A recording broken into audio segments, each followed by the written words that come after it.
Thank you for joining us today for our seminar in the Journey to Science series at Onondaga Community College. This seminar is sponsored by the Bridges to Baccalaureate grant. Today, we are welcoming Dr. Avik Chatterjee, who studied physical chemistry at the Indian Institute of Technology and then went on to earn his graduate degree at Cornell. After some postdoctoral training at the University of Illinois in Maryland, he joined the chemistry faculty at SUNY ESF in 1999. Throughout this talk, if you have any questions, please use the question and answer feature to send in your questions, and Dr. Chatterjee will be sure to address them. Let's welcome Dr. Chatterjee. All right, to start you off with some questions, we'd like to have our speakers share a little bit about their path. What had you coming from India to Cornell? What drew you from Cornell first to the Midwest and then to Maryland? And most importantly, along that path, were there ever any hiccups, any left turns, any plans that did not pan out? Thank you so much, Professor Hamilton, and everybody who has joined us, for the privilege of being able to speak with you and share with you some things, some aspects of my life so far.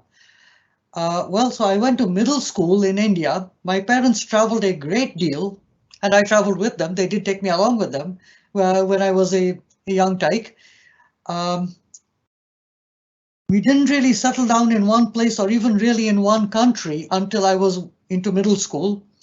And after finishing school, I had my undergraduate education at a university in India, in the city of Kanpur. I studied chemistry.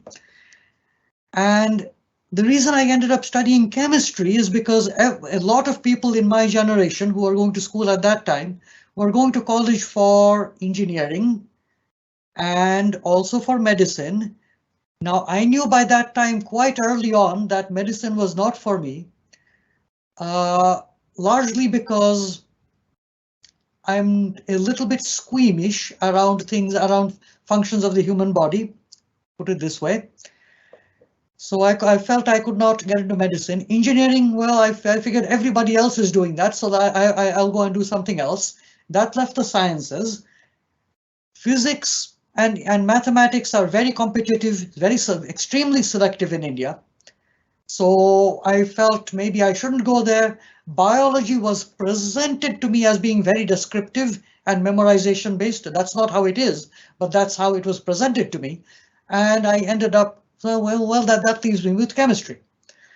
And after studying chemistry, I then, as an undergrad, I gravitated towards my interest in physics and physical science. So even though I was in chemistry, I kept moving in the direction of a natural inclination. The gravitational pull of physics and mathematics remained there. So I ended up more and more in the direction of physical chemistry. And I started applying to graduate schools, various graduate programs, both in the US and the UK, and in a couple of other countries as well. And, my choosing which graduate program to go to for my graduate education was one of the least scientific things I ever did in my life. Because these places all send you very nice brochures saying, come to us, come here, look at pictures of our campus, look at our faculty, we have such wonderful people doing work here. And I got into some I was fortunate enough to have the opportunity of going to one or other of several very reputable institutions, all of which had faculty doing very interesting work. But what really struck me was the thing that's the brochure they sent me from Cornell University and the pictures I saw. This is a very beautiful campus. It is right in the heart of upstate New York. It is hilly, mountainous, green, and so lovely. And it occurred to me, as somebody who had grown up mostly in Calcutta, for once in my life, I want to live in a place that has real natural beauty.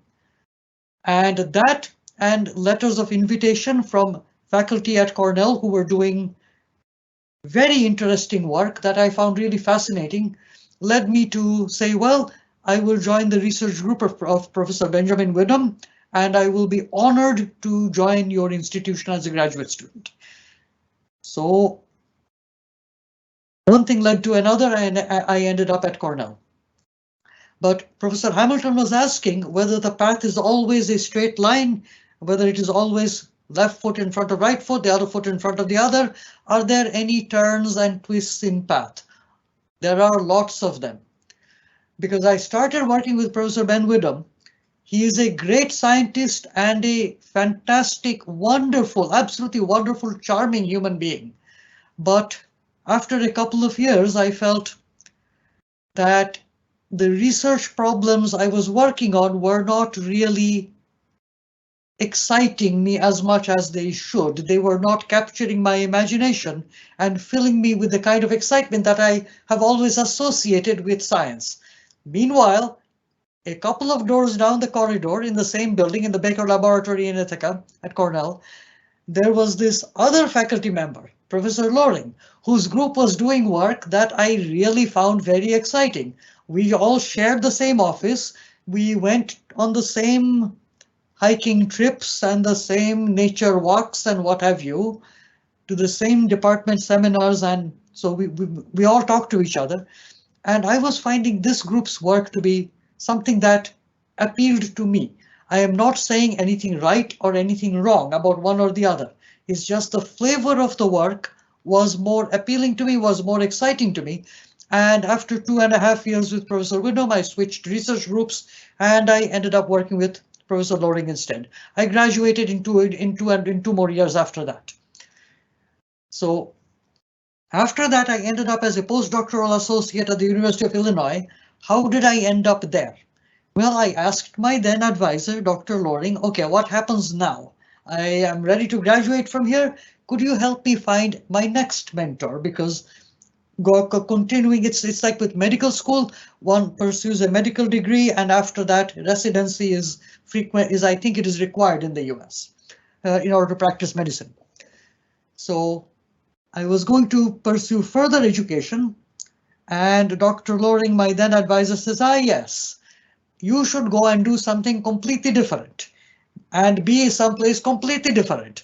The Midwest is as different from upstate New York as it is possible. It still snows there and it gets very cold because there is nothing to block the wind coming from until you reach the Rocky Mountains. It's completely flat, high plains all the way to the west. And I worked for 3 years there with Professor Schweitzer at the University of Illinois in a state that I have come to call affectionately a big cornfield, the state of Illinois. It was a very good experience, but a very different experience because he had me working on problems that were completely different from what I was studying as a graduate student. And it took me about a year and a half to become conversant with the terminology and the basics of the field that I was trying to migrate into. But Ken Schweitzer was a very patient gentleman, and he said, take the year and a half to learn the subject and to become familiar with what is going on here. Do not try to do research immediately because you have made a 90-degree turn in what you are doing. Take your time, learn. I will give you time, and I will meet with you twice a week to see what questions you have. I will give you a stack of reading material, yay it all, and I expect you to work through this the first year. And then your second year working with me will be very productive. And so it came to pass. So he said, so he wrote, and so it happened. After working with him for 3 years, I figured, well, where am I going to go next? And I thought there is this then relatively new and blossoming area of computer simulations. There are Monte Carlo simulations, molecular dynamics simulations, Brownian dynamics simulations, Langevin simulations, you name it, there are many different flavors of computer simulations. Now, I am very computer unsavvy and really technology challenged. I really am. You can just ask Professor Hamilton for the struggle we had to set this up. Technology, I don't know what to do with it. I throw up my hands and my feet. But I am a reasonably competent computer programmer despite that. I can program a computer, which is a very different skill from jerry-rigging technology. So I figured, let me go to one of the computer simulation groups, and I went to a group at the University of Maryland, which was at the leading edge of developing the computer programming tools and the techniques to understand what happens in materials at a molecular level using computer simulations as the tool. Now, typically the way these work, that these arrangements as postdoc as they are called work, is you sign up for 1 year, and if things work out, you stay another year, maybe another 2 years, another 3 years, but short term, year at a time, advanced educational opportunities there. Even though I was very interested, and keep in mind, getting into computer simulations for me was yet another 90-degree turn in direction. I discovered very quickly, within a month or two, that I had zero aptitude for the area, and I discovered what are the challenges and what quirks of personality one needs and what skills you need to be successful. Hint, ability to program, to write thousands of lines of code very easily as something that comes naturally to you is not enough. There are other skills that are needed in that area. And I quickly learned that I did not have what it took, and that this was completely the wrong area of science for me, and that no, this is really wrong for me.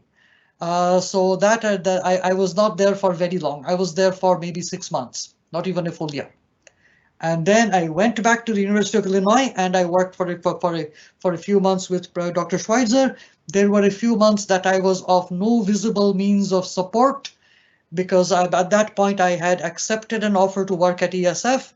There were a few months in between that, since I had no visible means of support, and I was working informally with Professor Schweitzer, writing a couple of, finishing up some science with him. In 99, yes, I think in the spring, in calendar spring and summer of 1999, I took a road trip. I took the opportunity to visit and see as much of the lower 48 states of this country as I could, because I figured this is my one chance that I do not have an actual, that I'm not contractually obligated in one way or another. And I have never regretted that experience. I learned a great deal about the country and about its people. And in August, I started working at ESF, and that brings me to where I am now. So I tried out some things that did not work, and that was very useful because it taught me what areas of science I am not going to be successful at, what I can do and what I do not have an aptitude for. And sometimes you do not learn that until you try something out and find that it doesn't really work for you. Computer simulation had that effect. Was something I learned the hard way, but easier to learn when you are only in a 1-year appointment than when you write your grant proposal to the NSF and say, I'm going to be working on this for the next 6 years, and then you discover that that's not really something you have the skill set for. Thank you for sharing all of that. And one thing I want to come back to really quick is sort of the left turns that happened, focusing in on the 6-month stint in Maryland that turned out to be, in hindsight, not the best of plans. And the reason I want to focus in on that a little bit is that a lot of our students come to college as often a first-generation college student, from a background where no one maybe expected them to go to college. And so everything is new to them. And so it's quite often that we see students who start at OCC planning to major in one thing, and then they change their mind. And there's often that feeling of, now I wasted all this time. I tried to study this, and then there's this sort of, they're discouraged. And then we have to sort of rally them and say, no, this is just a change of plan. To all of you, nothing is a waste of time. There are many twists and turns, and it is never a waste of time. I mean, where I was going to college in India, people changed their majors so frequently. Uh, I know of a very successful engineer, optical engineer, who works in fiber optics. He's at Northeastern University, done very, very well for himself. He started as a metallurgical engineer, changed from metallurgy to industrial and manufacturing engineering, moved out of there to optics because he really liked optics and the properties of light. So changing direction is very common. It is not at all uncommon. There is nothing wrong with that. The one has to take some time to figure out what works for you. And how can a person ever figure out what works for them unless they have to try different things? And maybe the first two, the first three, the first four things will not work, but eventually something will or ought to.